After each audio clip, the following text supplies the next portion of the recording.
On termine ce journal avec ce grand rendez-vous des amateurs de spécialités culinaires. Montebourg, dans la Manche, accueille le concours des meilleures tripes.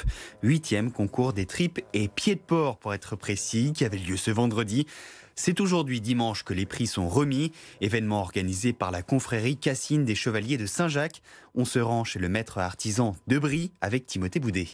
Qu'elles soient à la mode de Caen ou façon Cassine, les tripes font la renommée de la Normandie. Un plat répandu, mais savez-vous vraiment ce qu'il cache ?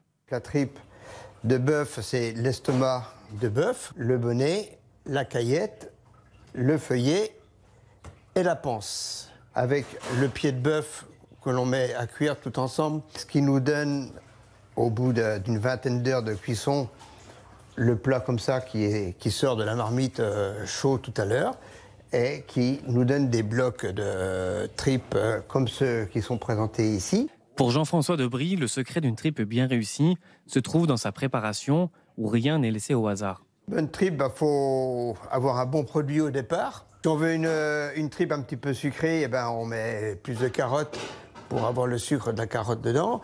On met le poireau, le persil, le laurier, le thym, clou de girofle, suivant les goûts qu'on recherche. Mais bon, autrement, faut que ça mijote. Mijote. Et du côté de l'accompagnement, Jean-François a également quelques préférences. La plupart du temps, on le déguste avec des pommes vapeur. Vous mettez les pommes vapeur aux 3/4 de cuisson. Vous mettez la tripe, même à réchauffer, même à la rigueur au four. Et vous mettez les pommes vapeur dedans. Tout prend le goût de la tripe et c'est extra. Et pour ceux qui voudraient déguster les meilleures tripes de la région, rendez-vous est donné à Montebourg du vendredi 31 janvier au dimanche 2 février.